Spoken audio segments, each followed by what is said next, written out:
last video we had discussed about the dimensional analysis. We have a lot of numerical problem on that topic.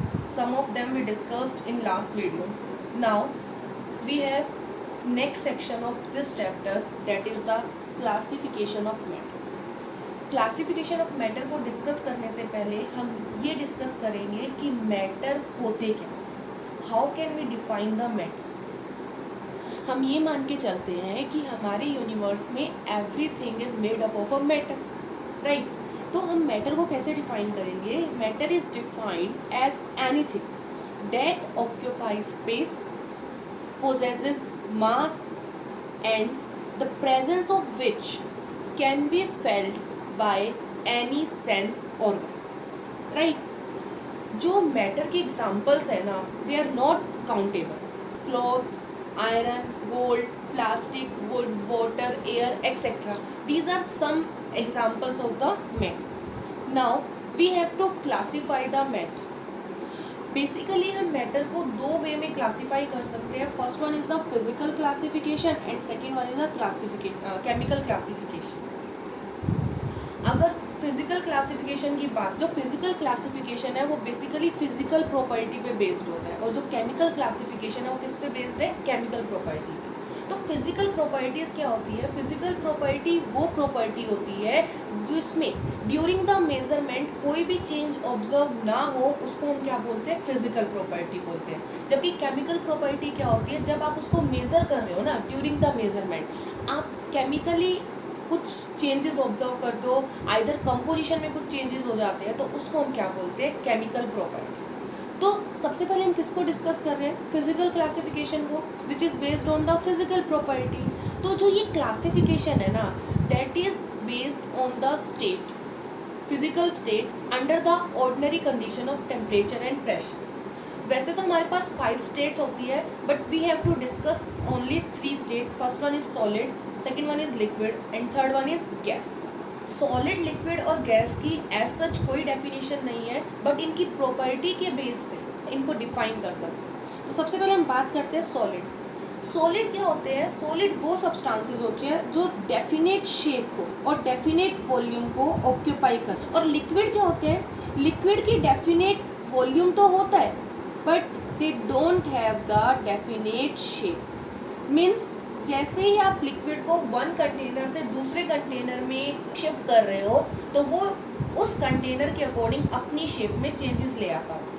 और बात करें gases की, तो gases neither have definite shape NOR have definite volume. तो ये जो classification है ना, ये इनकी प्रॉपर्टी पे बेस है, जो इनके बीच में लगने वाला फोर्स ऑफ अट्रैक्शन है, जिसको हम बोलते हैं इंटरमोलिकुलर फोर्स ऑफ अट्रैक्शन, उसके बेस पे ये डेफिनेट शेप और डेफिनेट वॉल्यूम की प्रॉपर्टी शो करते हैं और हम इनको डिफाइन करते हैं। Now we have the chemical classification. तो केमिकल प्रॉपर्टी के बेस पे हम किसी भी मैटर को दो कैटेगरी में डिवाइड कर सकते हैं। First one is homogeneous, second one is the heterogeneous. अगर होमो की बात करें, होमो मीन्स सेम, तो होमोजीनियस वो मटेरियल होंगे जिसकी composition throughout the uniform रहेगी और वो थ्रू आउट आइडेंटिकल प्रॉपर्टी को शो करेंगे।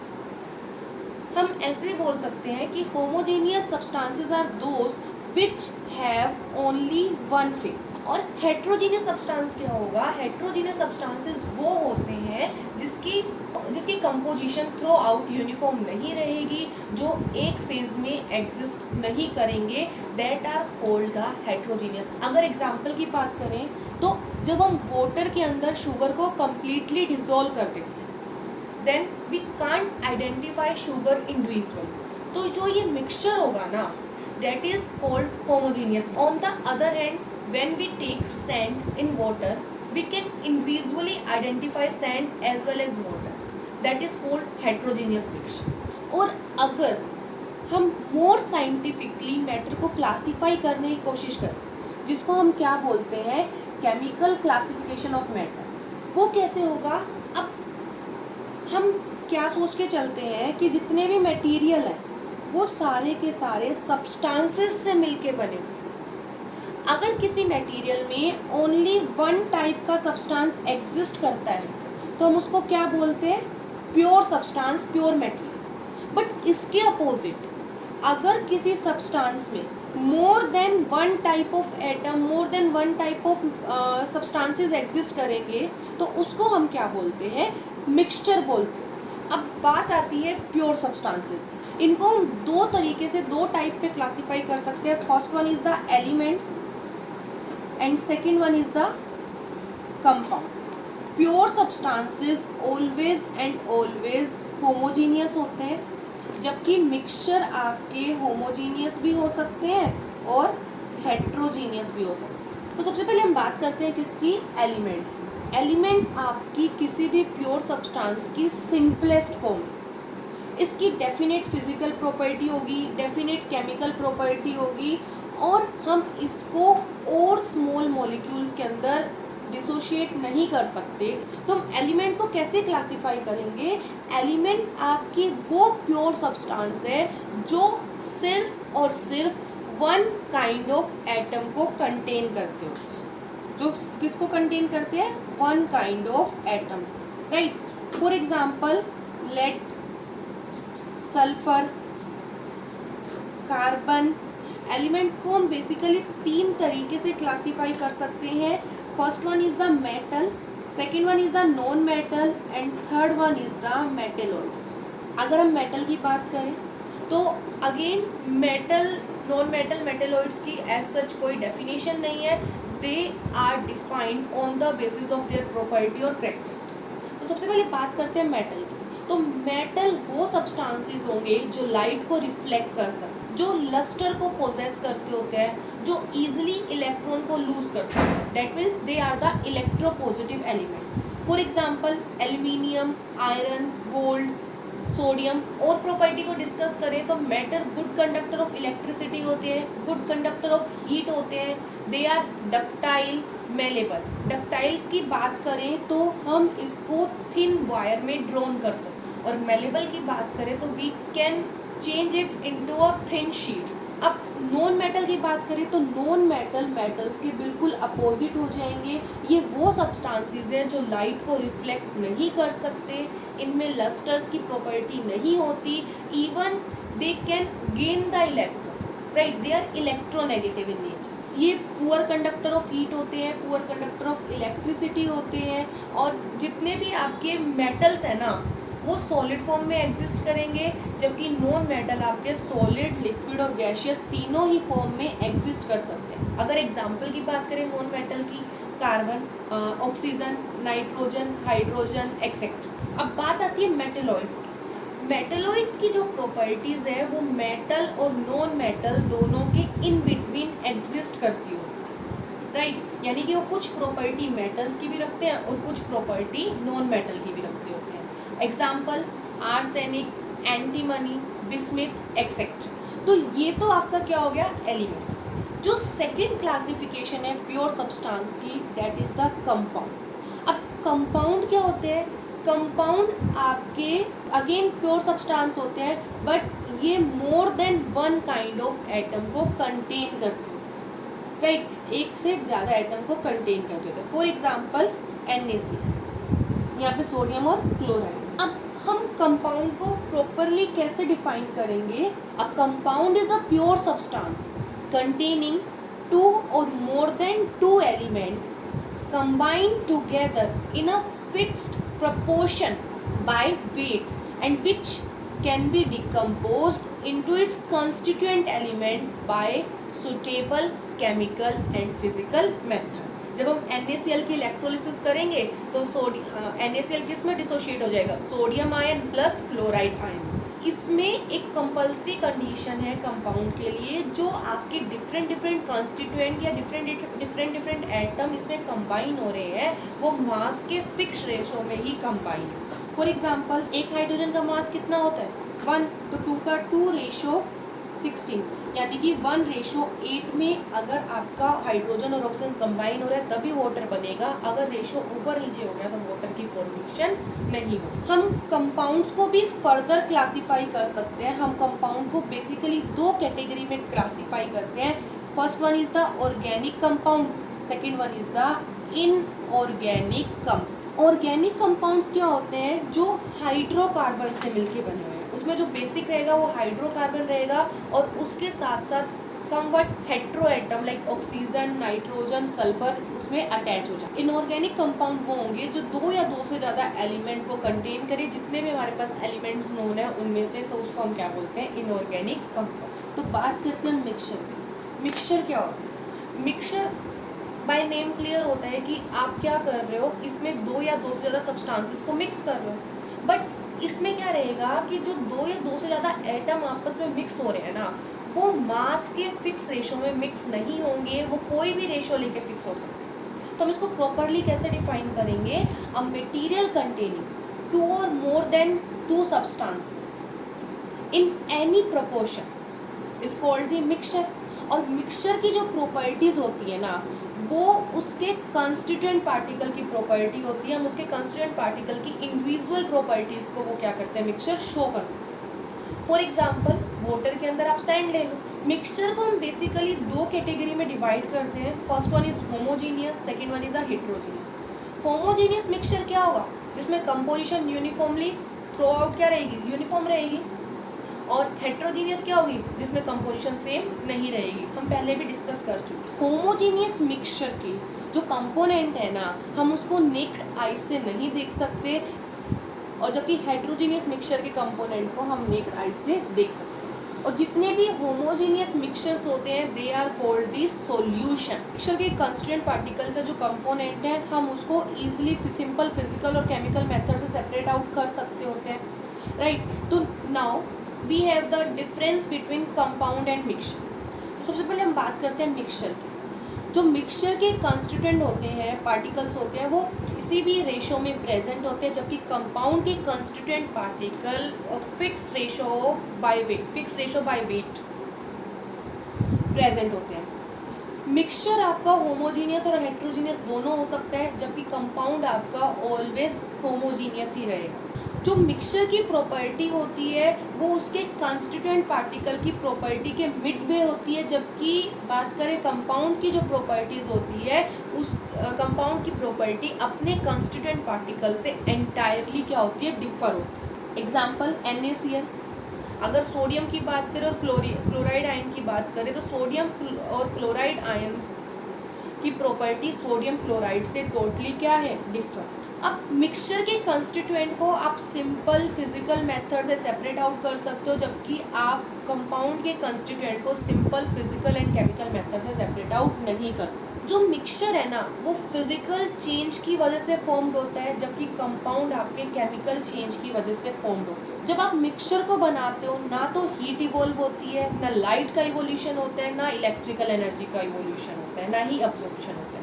जबकि कंपाउंड की फॉर्मेशन में हीट, लाइट और इलेक्ट्रिकल एनर्जी का एब्जॉर्प्शन भी हो सकता है और इवोल्यूशन भी हो सकता है। जितने भी मिक्सचर्स हैं they don't have the sharp melting point usual, but chemical have sharp melting point as well as boiling. तो these are the some basic difference between mixture and compound.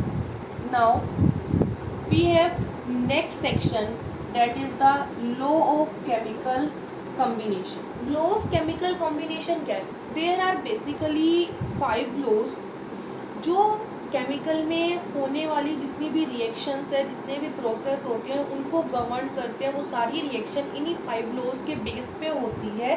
तो इन 5 लॉ के कॉम्बिनेशन जो सारी reactions को govern कर रहे हैं, हम उसको क्या बोलते हैं? Law of chemical combination. तो इसमें जो फर्स्ट लॉ आता है that is the conservation of, law of conservation of mass. Second law जो हमारे पास आता है that is the law of constant composition, right, जिसको हम बोलते हैं law of definite proportion. Third आता है हमारे पास law of multiple proportion, and fourth आता है law of reciprocal proportion, and fifth one is the law of combining volume, जिसको हम बोलते हैं गे-लुसेक्स। अब जो फर्स्ट फोर्थ लॉ है that is the law of conservation of mass, law of constant composition, law of multiple proportion and law of reciprocal proportion। ये सारे के सारे मास को कंसीडर करते हैं, मास पे बेस्ड है। जबकि law of combining volume that is the Gay Lussac law, ये आपका क्या है, वॉल्यूम को लेके चलता है। सबसे पहले हम बात करते हैं law of conservation of mass. Conservation का मतलब है प्रिवेंट करके रखना, प्रोटेक्ट करके। लॉ ऑफ कंजर्वेशन ऑफ मास की बहुत सारी डेफिनेशन है, तो हम इसको कैसे डिफाइन करेंगे? In all physical and chemical changes the total mass of the reactant is equal to the total mass of product। या हम इसको ऐसे भी डिफाइन कर सकते हैं, matter can neither be created nor be destroyed. अब ये तो अंडरस्टूड की बात है ना कि टोटल मास अगर कंजर्व रहता है रिएक्टेंट साइड और प्रोडक्ट साइड, उसमें कोई चेंज नहीं हो रहा, तो डेट मीन्स ना तो कोई ब्रेकेज हुई है, ना ही कोई इन्वॉल्वमेंट हुई है, कोई एडिशन हुआ है। तो इसीलिए हम कह सकते हैं कि मैटर ना तो क्रिएट किया जा सकता है और ना ही हम उसको डिस्ट्रॉय कर सकते हैं। Now we have see the example of law of conservation of mass during a chemical change. इसके लिए हम प्रेसिपिटेशन रिएक्शन लेके चलते हैं। हम क्या करते हैं कि हम एक ट्यूब लेके चलते हैं जो जिसके दोनों लिम्स आपस में एक दूसरे के साथ कनेक्टेड। तो एक लिम्ब में तो हम सोडियम क्लोराइड सॉल्यूशन ले लेते हैं और दूसरे लिम्ब में हम सिल्वर नाइट्रेट सॉल्यूशन लेते हैं।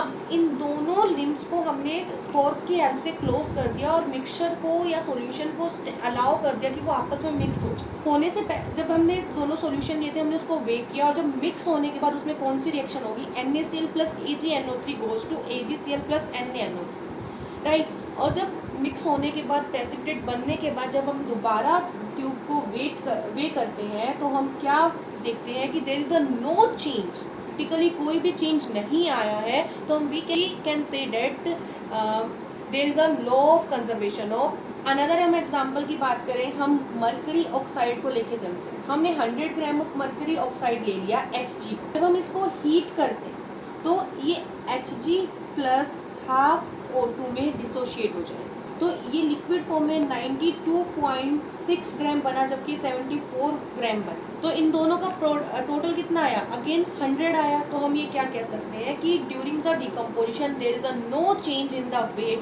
सो we can say matter is neither gained और नॉर लॉस्ट, राइट। बट एक बात ध्यान रखना पड़ेगा कि ये जो आपने एक्सपेरिमेंट किया है ये आपके क्लोज वेसल में होना चाहिए, क्योंकि ऑक्सीजन एक गैस है, अगर ये वेसल क्लोज नहीं होगा तो वो इवॉल्व हो जाएगी। क्या है कि जो न्यूक्लियर रिएक्शंस होते हैं उसमें जो प्रोडक्ट का मास है ना, वो मास ऑफ रिएक्टेंट से स्लाइटली लेसर फाइंड आउट। तो यहाँ पे हम क्या कहें कि law of conservation of mass applicable नहीं हुआ। तो फिर क्या हुआ था कि फिर अकॉर्डिंग टू आइंस्टाइन इक्वेशन हमें पता है E is equals to mc², यानी कि मास एनर्जी में कन्वर्ट हो सकता होता है। तो इस इक्वेशन के अकॉर्डिंग जो लॉ ऑफ कंजर्वेशन ऑफ मास है उसमें मॉडिफिकेशन हो गया और अब वो क्या कहलाएगा? Law of conservation of mass and energy, specially in case of nuclear reaction. ये लॉ ये स्टेट करता है कि mass and energy are the inter convertive, but the total sum of the mass and energy during any physical and chemical change remain constant, right. या हम ये कह सकते हैं the total sum of mass and energy of the reactant is equal to the total sum of mass and energy of the product during a chemical और physical change, right. This is the modified form of law of conservation of mass and which is called the law of conservation of mass and energy. We have some numerical problem on this topic. First numerical is 4.90 gram of KClO3 is heated and produced 1.92 gram of the oxygen and residue, यानी कि KCl left रहेगा, left behind weigh 2.96 gram. Show that this result illustrate the law of conservation of mass. तो law of conservation of mass क्या कहते हैं? mass of the reactant is equal to mass of product. हम reaction लिखें KClO3, जब आप इसको heat करो KCl प्लस रिएक्शन को हम बैलेंस करेंगे, तो अब क्या होगा? पहले मास ऑफ रिएक्टेंट देखते हैं। एक ही रिएक्टेंट है तो कितना है? Mass of reactant 4.90 gram. Now mass of product, दो प्रोडक्ट है 1.92 gram of oxygen plus 2.96 gram of the KC, तो ये कितना आ गया आपका? 4.8, राइट। डिफरेंस कितना है दोनों के बीच में 4.90 minus 4.88 which is equal to 0.02 gram. बहुत स्मॉल डिफरेंस है ना, तो हो सकता है ये एक्सपेरिमेंटल एरर भी हो सकती है। तो इतना स्मॉल डिफरेंस 0.05 तक चल जाता है, बहुत स्मॉल डिफरेंस और ये एक्सपेरिमेंटल एरर की वजह से भी हो सकता है। तो हम ये कह सकते हैं कि law of conservation of mass hold goods with in experimental error. एक और हम अनसोल्ड न्यूमेरिकल लेके चलते हैं। What mass of silver nitrate will react with 5.85 gram of sodium chloride silver nitrate AgNO3। हम इसको x मान लें, इसका मास निकाल। NaCl है, कितना दे रखा है इसका mass 5.85 gram to produce 14.35 gram of silver chloride. AgCl कितना हो रहा है 14.35 gram plus 8.5 gram of sodium nitrate. NaNO3 कितना प्रोड्यूस हो रहा है 8.5। If the law of conservation of mass is, तो law of conservation of mass क्या कहता है, mass of the reactant equal to mass of product. तो रिएक्टेंट का मास कितना है x plus 5.85 is equal 14.35 plus 8. x is equal to कितना हो गया, हम इसको ऐड कर लें, हम इसको ऐड करें कितना आएगा 22.85 ग्राम माइनस 5.85 ग्राम। इसमें से 5.85 ग्राम को माइनस कर कितना आ गया 17 ग्राम। x कितना आ गया आपका 17। अनदर एग्जांपल लेके चलते हैं। When 4.2 gram of sodium bicarbonate NaHCO3 4.2 gram is added to a solution of acetic acid plus CH3COOH weighing 10 gram. इसको हम x मान लेते हैं और इन दोनों का टोटल कितना है 10 gram. It is observe that 2.2 gram of carbon dioxide is released. CO2 release हो गया 2.2 gram into the atmosphere. The residue left behind is found to weigh, आपका रेजिड्यू है ना 12 gram. So that these observation are agreement with the law of conservation of mass. हमें prove करना है कि law of conservation of mass को satisfy करता है या नहीं करता। क्या है next numerical, when 4.2 gram of sodium bicarbonate is added to a solution of acetic acid weighing 10 gram. Acetic acid 10 gram दे रखा है। जब आप इसको ऐड करते हो तो 2.2 gram of carbon dioxide release होती है और जो रेजिड्यू होता है वो कितना है 12 ग्राम। आपको शो करना है कि ये law of conservation of mass को फॉलो करता है नहीं करता। अगर हम रिएक्टेंट का मास प्रोडक्ट के मास के इक्वल कर दें तो ये law of conservation of mass को फॉलो करेगा। अब रिएक्टेंट का मास कितना हो गया 10.0 प्लस 4.2 कितना आ जाएगा 14.2 ग्राम। और यहाँ पे देखें ये भी कितना होगा 14.2 ग्राम। तो mass of reactant equal to mass of product हो गया, राइट। तो we can say it is hold good, its we can say it is the agreement with the law of conservation of mass. Third unsolved numerical देखें। If 6.3 gram of sodium bicarbonate is added to, sodium bicarbonate कितना दे रखा है 6.3 gram is added to 15 gram of acetic acid. The residue is found, जो residue बचा आपका वो कितना दे रखा है 18 gram. What is the mass of carbon dioxide release, आपको CO2 का मास निकाल। अगेन लॉ ऑफ कंजर्वेशन को हम फॉलो करेंगे। Mass of reactant equal to mass of product 0.3 plus 15 gram is equal to 18.0 plus x। अब 6.3 और प्लस 15 कितना आ जाएगा आपका 21.3। 18 को यहाँ ले जाए इज इक्वल टू x, इसमें से 18 को माइनस कर दें कितना आएगा 3.3 ग्राम। तो ऐसे हम न्यूमेरिकल्स को सॉल्व कर सकते हैं, right. In next video, we will discuss the law of constant composition or definite proportion.